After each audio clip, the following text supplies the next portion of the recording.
Y yo también estoy muy agradecido por la Semana Santa. Es una semana espectacular por lo que sucedió y porque tú y yo podemos recordar lo que sucedió en esa semana, que es el punto central de nuestra fe, de nuestro creer, de nuestro hacer. Y yo quiero hoy llevarte por un recorrido de todo lo que sucedió en esa semana, de domingo a domingo, del domingo de esa entrada triunfal al domingo de resurrección. 8 días que al estudiarlos tú y yo podemos aprender, tener información, pero también hacer crecer y vibrar nuestra fe. La razón de la que tenemos para creer, para confiar y para caminar. Y vamos, si abres tu Biblia en el Evangelio de Mateo, lo vamos a tomar ahí, Mateo, vamos a ir recorriéndolo. Y Mateo capítulo 20, en el versículo 17. Esto es antes de que Jesucristo entrara a Jerusalén, en ese domingo de Ramos que conocemos. Y Jesucristo, fíjate lo que les dijo a sus discípulos. Te lo voy a leer ahí, no te lo van a poner en la pantalla. Dice Mateo 20, 17. Mientras Jesús subía a Jerusalén, llevó a los 12 discípulos aparte y les contó en privado lo que iba a suceder. Qué interesante. Aquí está el resumen de lo que sucedió en esa semana, dicho por Jesucristo antes de que sucediera. Versículo 18. Escuchen, les dijo: subimos a Jerusalén, donde el Hijo del Hombre será traicionado y entregado a los principales sacerdotes, a los maestros de la ley religiosa. Lo condenarán a muerte, luego lo entregarán a los romanos para que se burlen de él, lo azoten con un látigo y lo crucifiquen, pero al tercer día se levantará de los muertos. Qué interesante, porque Jesucristo no es que fue a Jerusalén y le sorprendió la cruz, le sorprendió ahí que lo arrestaran. Jesucristo sabía exactamente a dónde iba.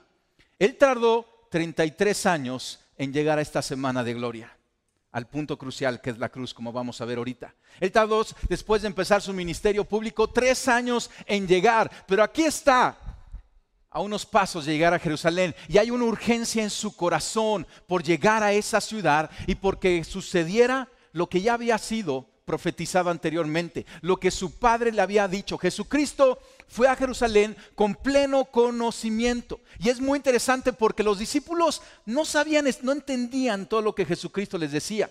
Aún ellos estaban: Jesús, ¿y quién se va a sentar a tu derecha y quedarnos un puesto y demás? Y Jesucristo, estos cuando no tienen ni idea de lo que va a suceder, pero Jesucristo tenía plena conciencia de lo que venía adelante.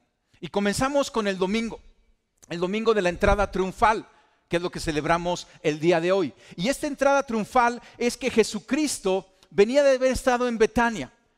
Pocos días antes había ido ahí a casa de Lázaro, María y Marta. Lázaro había muerto, había estado 4 días en la sepultura y él lo levantó de los muertos. Jesucristo en su caminar predicaba con autoridad, daba grandes enseñanzas, pero hacía milagros y prodigios, y la gente estaba maravillada, en especial con este último milagro de levantar a Lázaro después de 4 días de muerto.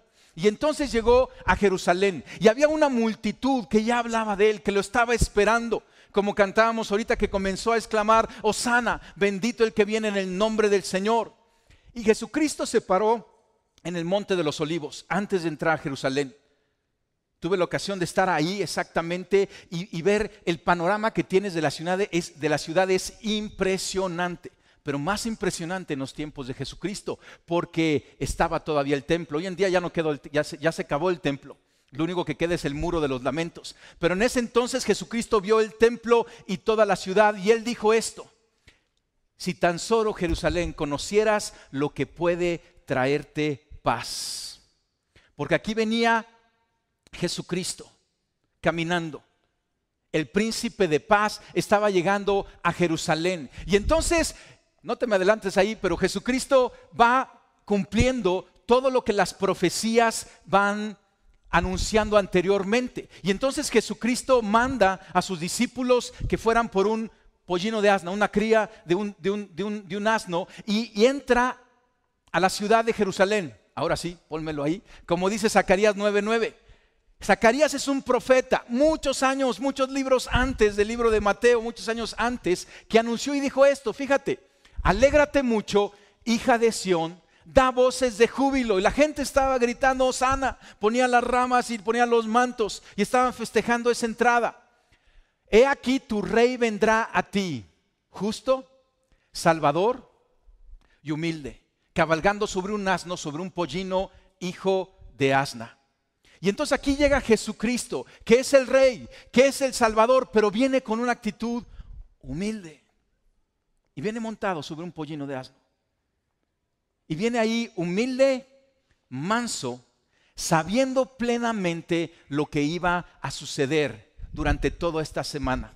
Y en la información que tenemos y al nosotros ir paso a paso, podemos ver el plan de salvación de Dios para nosotros, que comenzó en Génesis 3. Cuando Adán cayó, Dios le dijo, Dios le dio la profecía de lo que ahora estaba por suceder en esta Semana Santa, en esta semana de gloria. Y después de que Jesucristo entró ahí a la ciudad, el día lunes llega Jesucristo y limpia el templo. Ahora sí pon la siguiente. Lunes, purificación del templo.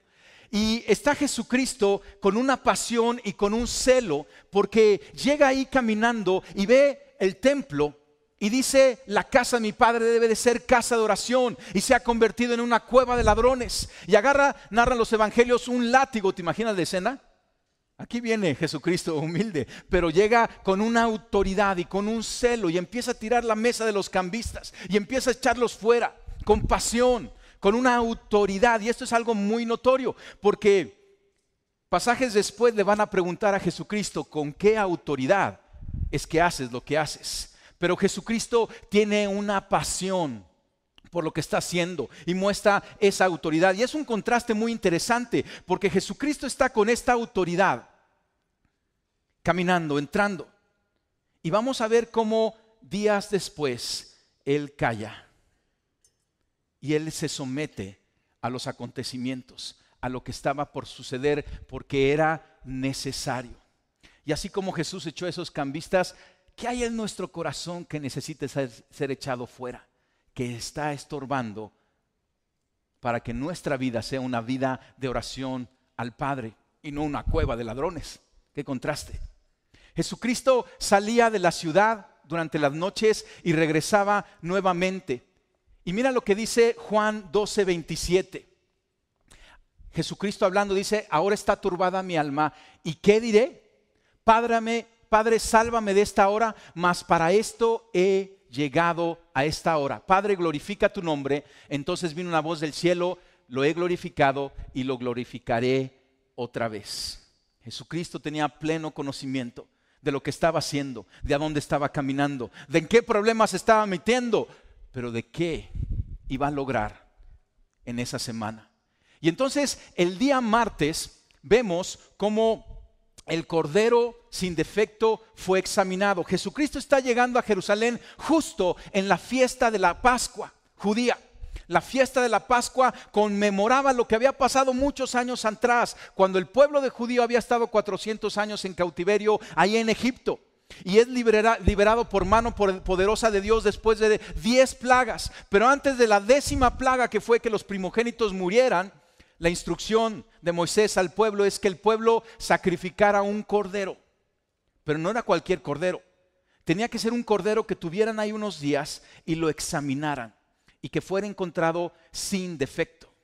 Y este cordero era sacrificado, y entonces la sangre fue puesta ahí en los linteles de las puertas, y no vino esa pena sobre la casa de Israel. Y entonces aquí está Jesucristo en Jerusalén. ¿Quién es Jesucristo? Juan el Bautista dijo esto de Jesucristo en Juan 1:29. He aquí el Cordero de Dios. Cuando Juan el Bautista vio a Jesucristo, dijo estas palabras: he aquí el Cordero de Dios que quita el pecado del mundo. Y entonces lo que comienza a suceder aquí es que venía en unos días la celebración de la Pascua. Y en ese mismo momento el pueblo estaba apartando a esos corderos para tenerlos en observación, porque el cordero que se tenía que sacrificar en la celebración, recordando lo que había sucedido allá en Egipto, tenía que ser un cordero sin defecto. No podía estar cojo, no podía estar tuerto, no podía tener neumonía, tenía que estar sano y perfecto, sin defecto. Y Jesucristo empieza a ser probado, y empiezan a venir todos los líderes religiosos, Los herodianos y los saduceos y todos aquellos clanes de religiosos empiezan a probar a Jesucristo. Y tú empiezas a ver cómo aquí una y otra vez le preguntan, ¿y con qué autoridad haces esto?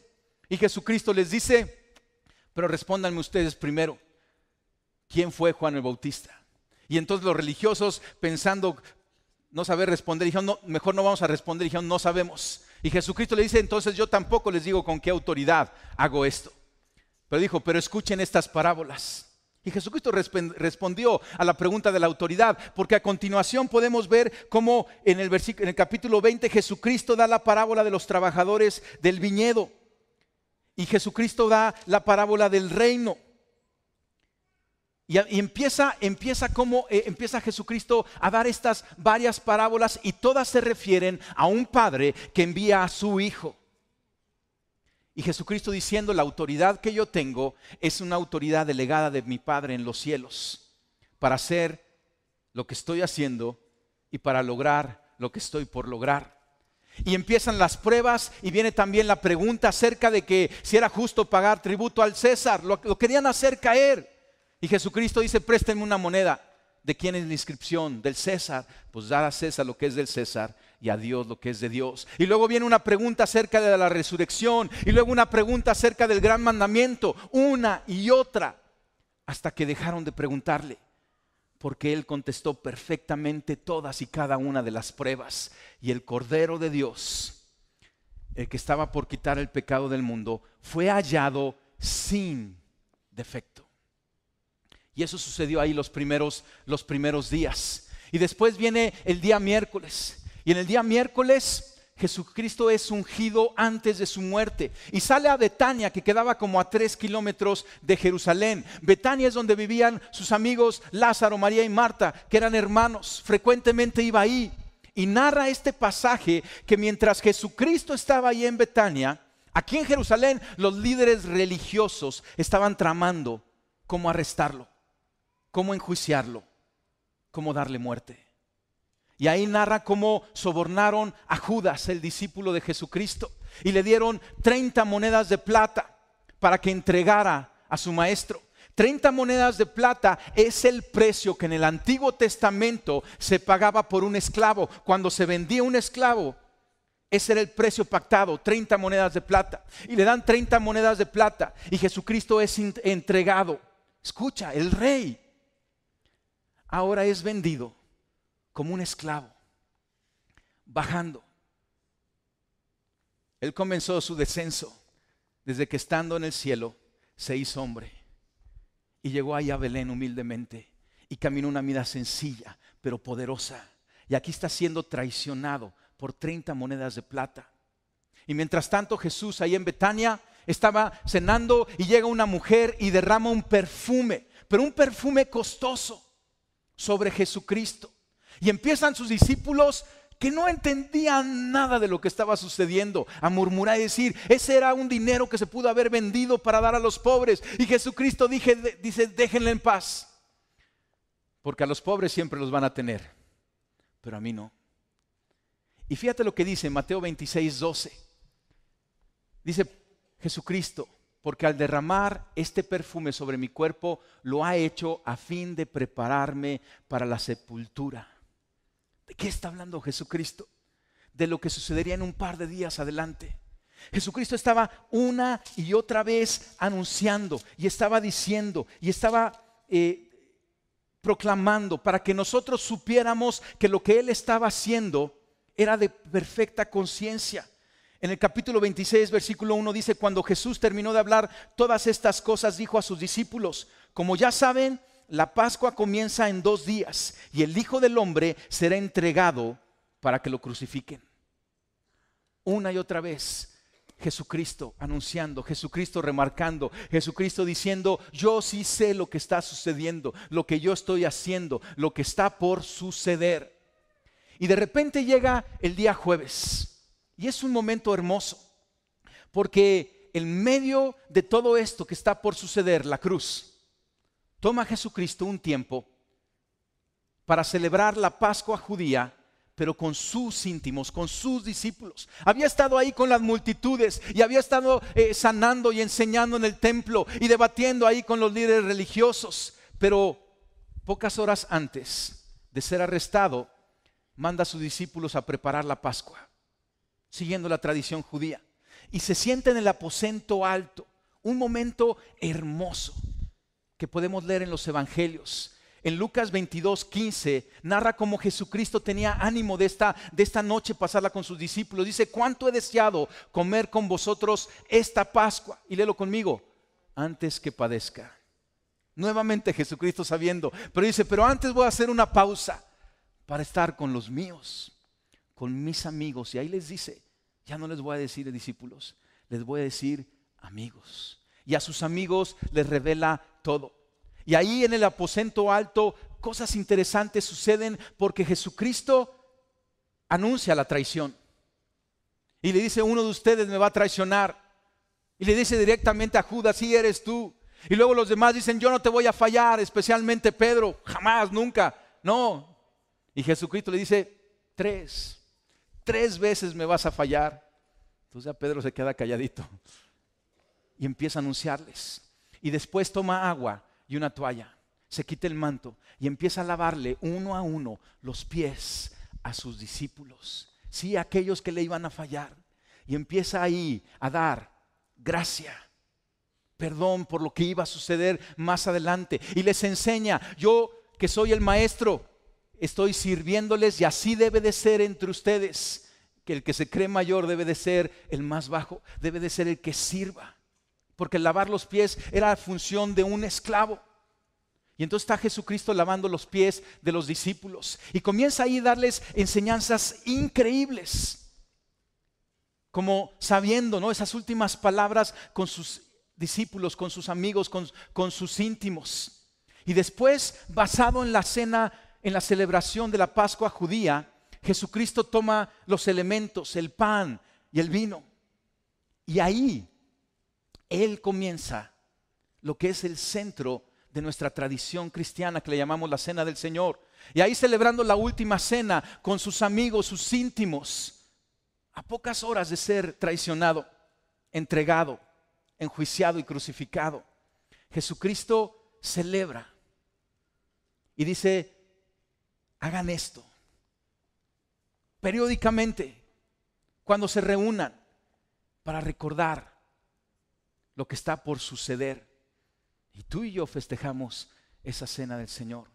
Y Jesucristo ora por sus discípulos, cantan salmos, y entonces salen nuevamente de la ciudad hacia Getsemaní, al Monte de los Olivos, un lugar favorito de Jesucristo. Y ahí está en Getsemaní. Y los discípulos ya están cansados, ya era tarde y algunos se duermen. Jala tres más cerca de él, pero él se pone a orar y él se pone a interceder con el Padre. Le dice a sus discípulos: oren para que no caigan en tentación. Está por venir el momento más crucial de la historia de la humanidad. Y Jesucristo está orando para no fallar, para no entrar en tentación. Y está ahí, se nos narra cómo ora al Padre con una angustia, porque él sabía plenamente el costo de nuestra libertad. Y le hace una oración al Padre. Le dice: Padre, si es posible, pasa de mí esta copa. Pero de una manera hermosa dice: pero no se haga mi voluntad. El Padre concedió todas las oraciones de su Hijo, menos esta. Le escuchó, pero Jesucristo se rinde antes y dice: pero no se haga mi voluntad, sino la tuya. Porque era necesario. El Padre no pasó esta copa de Jesucristo porque era necesario, porque había un pago por el rescate de nuestro pecado, de nuestra rebelión, de nuestra indiferencia, de nuestro descuido, que tenía que ser pagado. Y tú y yo no teníamos suficiente, no tenemos suficiente, no tendremos suficiente, no nos alcanza. El que Jesucristo haya muerto en la cruz no fue algo casual, era necesario, no había otra opción. Y entonces Jesucristo, aún estando orando, escuchó cómo venía ahí la turba de gente, y venía Judas y llegó con Jesucristo, y con un beso su amigo lo identificó. Y Jesucristo dice, con un beso me entregas. Escúchame, ahí comenzó el sufrimiento de nuestro Señor Jesucristo, en la traición. ¿Te han traicionado alguna vez? Gente cercana se siente algo fuerte. Y Jesucristo ahí comienza el sufrimiento que era necesario porque es el pago, porque es el rescate, porque es el costo de la redención. Y ahí comienza su sufrimiento cuando su discípulo lo traiciona. Y luego los demás empiezan ahí y salen corriendo. Algunos sacan una espada y ahí de repente agrede al que lo viene a arrestar. Pero podemos ver claramente cómo Jesucristo, en el capítulo 26, versículo 55, dice Jesucristo a la multitud: ¿acaso soy un peligro revolucionario para que vengan con espadas y palos para arrestarme? Pero voy a leer el versículo 52, al que quería ir. Le dice: guarda tu espada. Al discípulo le dijo Jesús: los que usan la espada morirán espada. ¿No te das cuenta que yo podría pedirle a mi Padre que enviara miles de ángeles para que nos proteja y Él los enviaría de inmediato? Pero si lo hiciera, ¿cómo se cumplirían las escrituras que describen lo que tienen que suceder ahora? Él podía librarse en un momento de lo que estaba por suceder, pero Él eligió no hacerlo voluntariamente, sabiendo que era necesario. Para eso llegó Jesucristo. En el camino nos dio grandes enseñanzas, sanó a muchísimos, pero para esto llegó Jesucristo, para morir en la cruz. Y entonces Jesucristo es llevado ahí ante el concilio. En la madrugada, a unas horas inusuales, empieza el juicio. Y es en la madrugada del viernes. El viernes tenemos el juicio y la crucifixión, todo apresuradamente. Y Jesucristo pasa por 3 juicios religiosos, con Anás, con Caifás y con el Sanedrín. Y están ahí trayendo testigos y enjuiciándolos. Y lo interesante es que en estos juicios no se le juzgaba a Jesucristo por lo que había hecho. Se le estaba juzgando por lo que dijo ser. ¿Quién era Él? Por eso llegó el juicio. Y por eso lo enjuiciaron, porque Jesucristo dijo: yo soy el Hijo de Dios. Y Caifás se rasga las vestiduras. Y entonces lo llevan ahora a 3 juicios políticos. Ante Pilato primero. Y luego Pilato lo manda con Herodes. Y Herodes lo regresa con Pilato. Y la multitud, la misma multitud que unos días antes estaba gritando: Hosana, bendito el que viene en el nombre del Señor, ahora está gritando: que muera, danos a Barrabás, libéranos a Barrabás, que muera Jesucristo. Qué contraste, ¿verdad? Porque tienes aquí a Caifás diciendo: se hace mi voluntad, y a Jesucristo humilde diciendo: Padre, que se haga tu voluntad. Y tienes aquí a Caifás haciendo un juicio injusto, y aquí a Jesucristo cumpliendo toda justicia divina. Aquí a los líderes religiosos incitando el tumulto y el desorden y los gritos, y aquí el Cordero de Dios yendo callado al matadero, en silencio, con cordura. Mira lo que dice Isaías 53:5. Isaías 700 años antes de lo que estaba sucediendo en este día. Mas Él, Jesucristo, fue herido por nuestras rebeliones, molido por nuestros pecados, el castigo de nuestra paz fue sobre Él, y por su llaga fuimos nosotros curados. Wow. Y Jesucristo es juzgado, sentenciado a muerte. E inmediatamente le ponen una corona de espinas, burlándose. La burla, el desprecio, fue parte del sufrimiento. Y le ponen esa corona de espinas y empieza Jesucristo a derramar su sangre que comenzó ahí en Getsemaní durante sus oraciones. Ahora viene la corona de espinos. Después es flagelado brutalmente. Le dan su cruz y lo hacen caminar al Gólgota, hacia afueras de la ciudad. Y Jesucristo es clavado en la cruz con un sufrimiento horrible. Pero los clavos no fue lo que lo mantuvo ahí. Fue el amor por ti y por mí que lo sostuvo agarrado de esa cruz. Y Jesucristo sufrió la cruz. Era una tortura y fue crucificado en medio de dos criminales. Uno de ellos lo reconoció y Jesucristo mismo dijo: hoy estarás conmigo en el paraíso. Y Jesucristo ahí sufriendo, derramando su sangre, dijo: Padre, no les tomes en cuenta este pecado. No saben lo que hace. No sabían. Nadie sabía lo que estaba sucediendo más que Jesucristo. Él sí sabía plenamente todo lo que estaba sucediendo ahí. Pero ni los romanos, ni los judíos, ni los cercanos, ni los arrastrados por la multitud sabían, entendían. Solamente el Padre, solamente el Hijo, solamente el Espíritu Santo. Y Jesucristo, antes de morir, dijo: consumado es. Dijo estas palabras. Él no dijo: consumado estoy. No. Él no dijo: consumado va a ser. Él dijo: consumado es. Esta palabra en griego es tetelestai. Y lo que significa es que todo el pago necesario ha sido dado.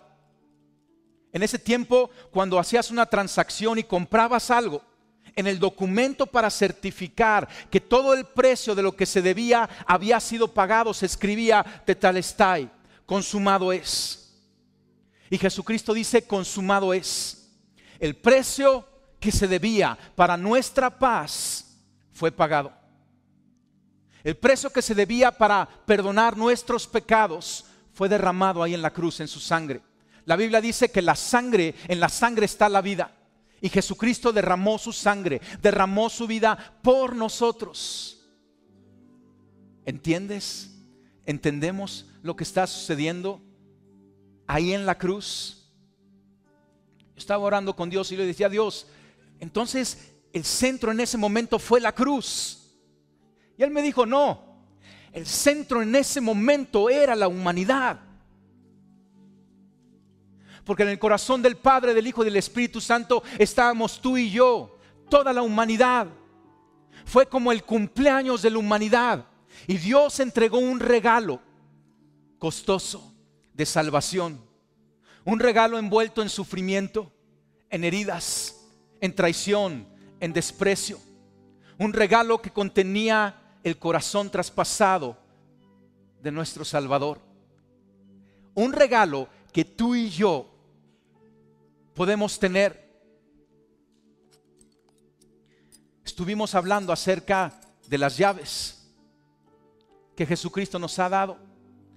Y Jesucristo, habiendo dicho: consumado es, entregó el Espíritu y murió. Como a las 3 de la tarde se oscureció el cielo, tembló la tierra, se rasgó el velo. Había sido cumplido el trámite de nuestra redención. Y ahora tú y yo podemos obtener esta salvación a través de usar la llave de la fe. No fue una semana común. Familia, no fue un juicio ordinario ni una ejecución usual. En el Calvario algo muy grande y muy significativo sucedió. Dios envolvió nuestro regalo de salvación que contenía la vida de su Hijo Jesucristo. La Biblia dice que Él dio su vida para que tú y yo tengamos vida. Y este regalo ya ha sido dado a la humanidad. Es un regalo perfecto, no hay que añadirle nada. El sacrificio en la cruz, dice el libro de Hebreos, fue único y perfecto. Y ya no tiene que volver a suceder, porque ya se hizo. Y es un regalo para ti y para mí. Y ahora tú y yo tenemos que tomar la llave de la fe para abrir este regalo. Qué tristeza es que Dios haya planeado, preparado y entregado este regalo, y que tú y yo lo veamos ahí y nunca nos los apropiemos, nunca lo abramos, nunca lo disfrutemos. Fue un regalo gratuito, pero fue un regalo muy, muy costoso. Romanos 10, 8 al 10 dice esto, léelo conmigo. Esta es la palabra de fe que predicamos, que si confiesas con tu boca que Jesús es el Señor y crees en tu corazón que Dios lo levantó de los muertos, serás salvo. Porque con el corazón se cree para ser justificado, pero con la boca se confiesa para ser salvo. La llave que tú y yo tenemos es al creer. Introducimos la llave en este regalo de salvación. Pero cuando tú y yo confesamos, hacemos una oración de fe, lo que estamos haciendo es darle vuelta a la llave. Y entonces, ¿qué sucede? Hay salvación, hay perdón, hay libertad, hay una nueva oportunidad, hay una nueva vida, hay redención, restauración, reconciliación. Y no es una lista completa. Increíble es el regalo de salvación, pero tú y yo tenemos que apropiárnoslo. Lo que sucedió en la cruz. Cierra tus ojos. Y yo quiero que hagamos esta declaración de fe. Quizá muchos ya la hemos hecho. Quizá algunos será la primera vez. Pero al volver a recordar, volvamos a creer, a declarar y agradecer. Repite conmigo: Padre que estás en los cielos, yo te doy gracias porque hoy reconozco y entiendo tu plan de salvación. Gracias, Señor, porque me has amado, aún yo estando en mi pecado. Y Padre, yo me arrepiento, te pido perdón. Perdóname, Señor. Y Jesucristo, yo recibo tu regalo de salvación. Yo creo en ti. Yo creo en tu vida santa. Yo creo en tu sacrificio en la cruz. Y te doy gracias, Señor, por este regalo que hoy tomo, que hoy recibo, que hoy me apropio, que hoy disfruto y por el cual hoy vivo y viviré. Señor Jesús, sé tú mi Rey, sé tú mi Señor, hoy y siempre. Amén. Familia, estamos recordando, estamos afianzando, pero también estamos agradeciendo. Porque al darle gracias a Dios, hay algo increíble que se desata desde el cielo. Cuando reconoce, escucha el Padre nuestra gratitud por lo que Él ya hizo. El agradecimiento es otra de las llaves del reino. Cuando tú y yo somos agradecidos con el Padre, con el Hijo, con el Espíritu Santo por esta salvación, es increíble. Toma tu lugar un momento más. Jesucristo, yendo hacia la tarde del viernes, porque venía el día de descanso, pidieron el cuerpo de nuestro Señor. Y alguien rico prestó su tumba. Jesucristo solo la necesitaba prestada 3 días. Así que bajaron el cuerpo de nuestro Señor Jesucristo. Y apresuradamente, porque venía el día de descanso, lo metieron ahí en el sepulcro. Pusieron la piedra y comenzó ese día de descanso. Y ese es el día sábado, un tiempo de espera, vigilando la tumba, porque los religiosos fueron también con Pilato y le dijeron: préstanos una guardia, porque lo escuchamos decir va a resucitar el tercer día y no queremos que sus discípulos roben el cuerpo. Los que se oponían estaban aún colaborando en todo esto al poner esa guardia. Y mientras tanto los discípulos, ¿dónde estaban los discípulos? ¿Te imaginas los que estaban viviendo en este tiempo de espera? Lo que había en sus corazones. ¿Qué estaba pasando ahí en la ciudad? Toda la ciudad en pausa, pero tribulada. Los mismos romanos habían declarado ahí al pie de la cruz: en verdad este es Hijo de Dios. Pilato había sido advertido por su esposa que no participara en esto. Aún los líderes religiosos, viendo el velo rasgado. Era un tiempo de espera, pero había inquietud en los corazones. Juan 10:17 nos dice cómo Jesucristo dijo esto: por eso me ama el Padre, porque yo pongo mi vida para volverla a tomar. Nadie me la quita. Una vez más, Él la dio. Nadie se la quitó, Él la dio, sino que yo de mí mismo la pongo. Tengo poder para ponerla y tengo poder para volverla a tomar. Este mandamiento recibí de mi Padre. Él dio su vida, pero Él estaba cumpliendo la voluntad del Padre. Y entonces llegó el día domingo. El domingo es el día de resurrección y de victoria. Terminando ese tiempo de reposo, muy de mañana, las mujeres llegaron a la tumba. ¿Qué onda con las mujeres?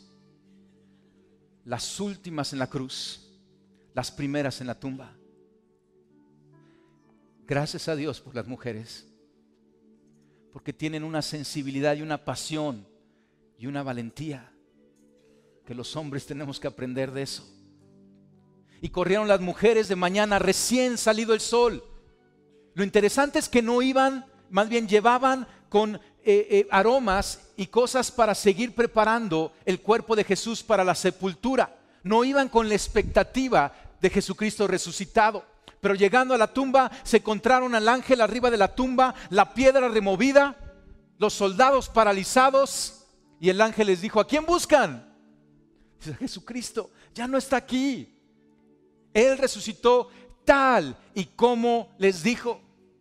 Y les dice el ángel: vean y vean, entren y vean, y después vayan y digan a sus discípulos. Si vas a dar un aplauso, dales un aplauso a Jesucristo. No te van a interrumpir ese aplauso.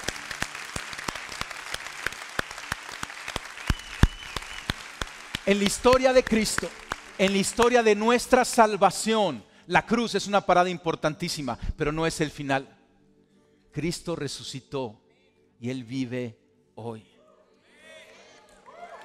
La muerte, un aplauso a Dios, sí.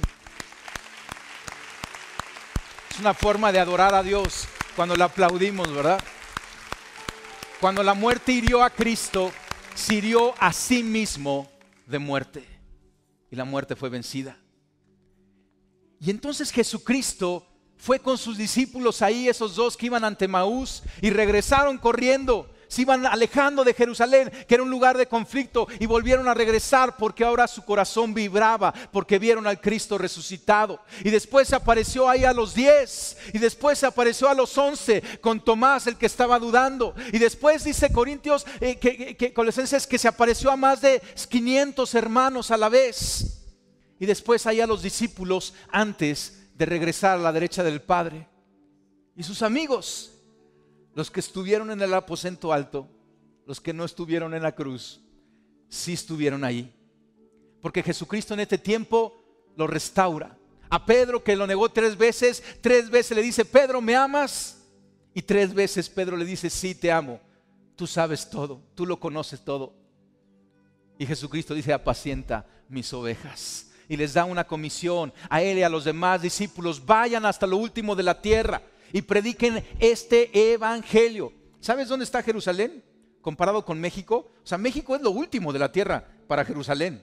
Y el evangelio ya llegó aquí porque los discípulos vieron a Jesucristo resucitado. La resurrección es la mejor noticia de las buenas noticias.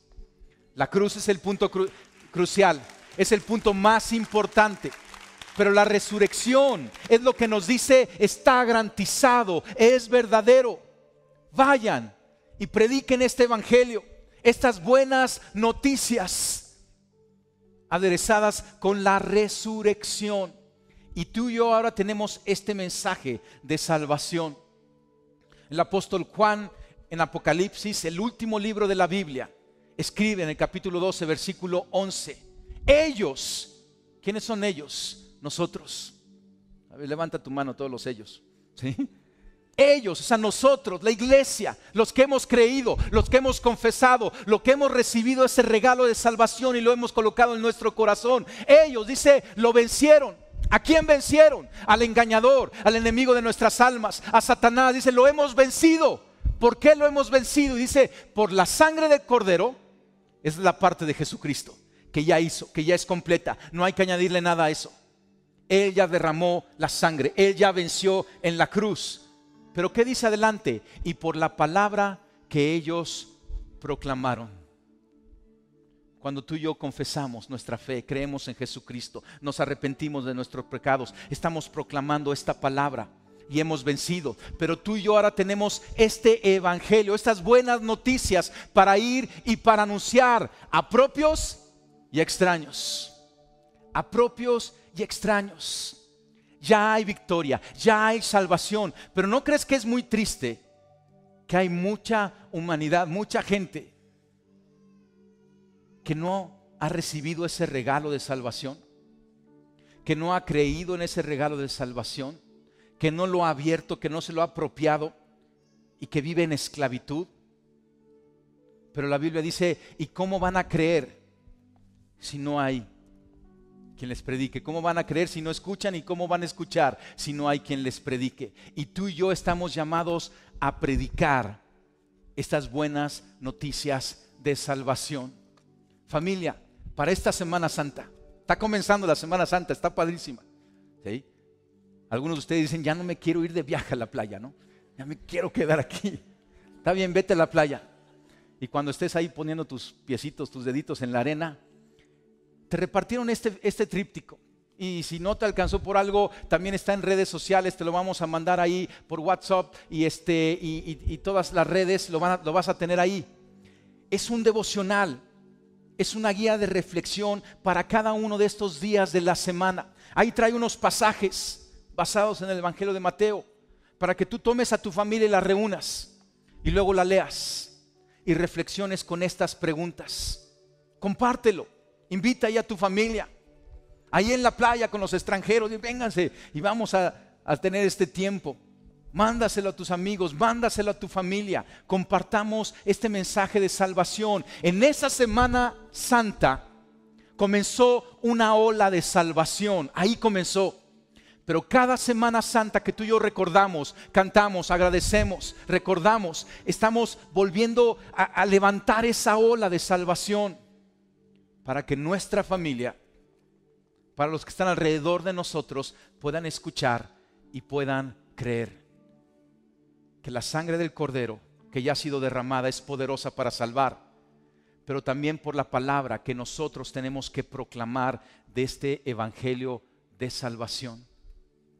Y es lo que tenemos que hacer esta Semana Santa y el resto de nuestras vidas hasta que el Rey regrese. Y cuando regrese, Él no va a regresar humilde, Él va a regresar en victoria, poderoso, montado en un caballo blanco viniendo del cielo. De la misma forma que lo vieron irse, ahora va a regresar. Y todos los que hemos creído seremos atraídos a Él. Amén.